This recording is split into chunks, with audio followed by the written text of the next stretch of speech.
देखिए, हिंदुत्व और हिंदुइज्म में बहुत फर्क है।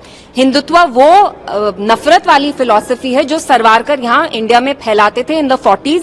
हिंदुत्व और हिंदुइज्म में बहुत अंतर है। Hinduism, like Islam, is a religion that promotes secularism, that promotes love and compassion. So let's not deliberately distort it. आजकल जय श्री राम, जिस आप राम राज्य की बात करते थे, वो राम राज्य का नहीं है। जय Shri Ram is a slogan that's bin associated with lynchings. जब आपको किसी मुसलमान बच्चे की पिटाई करनी है, आप ये स्लोगन यूज करके उसकी पिटाई कर रहे हैं। मैंने हिंदुत्व को क्रिटिसाइज किया और मैं डंके की चोट पे कहती हूँ कि हिंदुत्व एक बीमारी है और इस बीमारी का इलाज हमें करना पड़ेगा। पीडीपी नेता इल्तिजा मुफ्ती ने मीडिया से बात करते हुए हिंदू धर्म और हिंदुत्व के बीच महत्वपूर्ण अंतर पर जोर दिया। उन्होंने हिंदुत्व को 1940 के दशक में वीर सावरकर द्वारा शुरू किया गया घृणा का दर्शन बताया, जिसका उद्देश्य इस विचार को बढ़ावा देकर हिंदू प्रभुत्व स्थापित करना था कि भारत केवल हिंदुओं का है। इल्तिजा मुफ्ती ने हिंदुत्व को एक बीमारी करार देते हुए इसके वैचारिक प्रभाव की अपनी कड़ी अस्वीकृति को उजागर किया। देखिए, हिंदुत्व और हिंदुइज्म में बहुत फर्क है। हिंदुत्व वो नफरत वाली फिलॉसफी है जो सरवारकर यहाँ इंडिया में फैलाते थे इन द 40s। वे ही यूज्ड टू से कि हम यहाँ एक हेजेमनी एस्टैब्लिश करेंगे हिंदूज की, और वो फिलॉसफी ये कहती है कि India is only of the Hindus and for the Hindus. तो हिंदुत्व और हिंदुइज्म में बहुत अंतर है।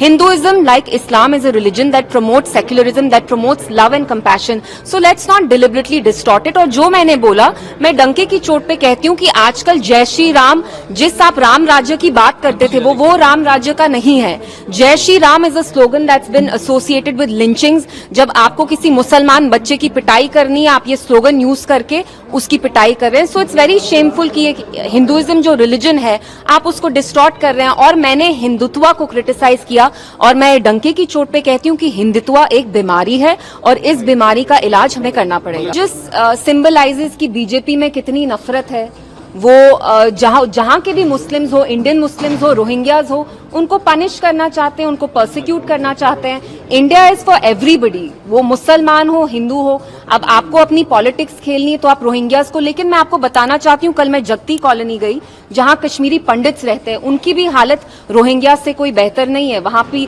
दीवारें टूटी हुई हैं, पानी का कनेक्शन नहीं है। आप देखिए वो कितनी खस्ता हालत में रह रहे हैं। तो वो कश्मीरी पंडित हो या रोहिंग्या हो, बीजेपी ने सबका हाल बेहाल कर दिया है। सिंबल को लेकर भी किस तरह की स्थिति जो बनी हुई है जी, कैसे आप उन सब चीजों को, सिंबल क्या, संबल में जो हुआ, जी, जो वायलेंस हुआ, जो संबल में जिसमें कुछ मारे भी गए लोग, जी जी, आप खुद देख रहे हैं कि हमारे कंट्री में कैसे law is being hijacked by hooligans. यहाँ कैसे लिंचिंग हो रही है मुसलमान के अगेंस्ट, कैसे क्राइम्स किए जा रहे हैं। And these hooligans enjoy the impunity, क्योंकि सरकार को लगता है कि कहीं ना कहीं जो उनका वोट बैंक है उससे इनको फायदा होगा। तो आप खुद देखिए यहाँ कैसे कैसे चीजें हो रही हैं। And of course we condemn whatever happened there.